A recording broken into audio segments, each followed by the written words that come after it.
ఇట్లా జరిగింది. నేను ఏం చేసినావు నువ్వు అని అంటే, నేను బిగ్ బాస్ వీడియో పెట్టిన అందుకే అంటే, అట్లా చేస్తారా కాపీ రైట్స్ అయ్యి వస్తాయి కదా అని ఇక ఆయన కోపం చేసిండు. ఎంత ట్రై చేసినా కానీ ఛానల్ రిమూవ్డ్ అని పడుతుంది. దయచేసి మీరు ఎవ్వరు అట్లా చేయకండి. వీడియోస్ అన్నీ అప్లోడ్ చేయకండి. అంటే ఇవనే కాదు, ఏదైనా అంటే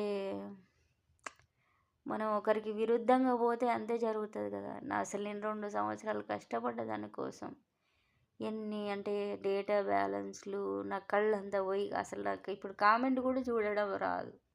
అట్లా కళ్ళు పాడు చేసేసుకున్నా నేను. అయినా కానీ ఏదో ఒక ఆశ అనిపించింది.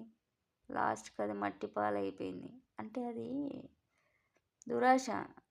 వ్యూస్ వస్తున్నాయి కదా అని పెట్టేసాను. నాకు అంత యూట్యూబ్ కోసం అంత తెలియదు. 2 సార్లు కాపీ రైట్స్ పడ్డాయి.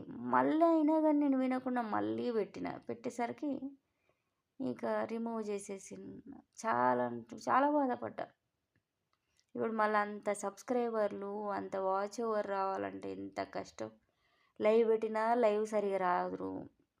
ఏదో పెద్ద పెద్ద ఛానల్స్కి ఎక్కువ వ్యూస్ వస్తాయంటాయి. నార్మల్గా మాట్లాడేటోళ్ళగా రారు, ఎవరైనా అంతే. ఇక ఏందో నాకు అర్థం కాక ఏం చేయాల పరిస్థితి అని కొత్త ఛానల్ అట్లా అంటే, అంతకుముందు ఇంకో ఛానల్ ఉండే కానీ దాన్ని అంత పట్టించుకోలేదు. ఇది ఉంది కదా అని పట్టించుకోలేదు. ఇప్పుడు ఆ ఛానల్ రన్ చేద్దాం అనుకుంటున్నా. కానీ నేను చేసిన తప్పు మీరు ఎవ్వరు చేయకండి. అది చేస్తే మాత్రం అది ఇక మన ఛానల్ పోవడం తప్ప ఏం లేదు. జాగ్రత్తగా ఉండండి అంతే.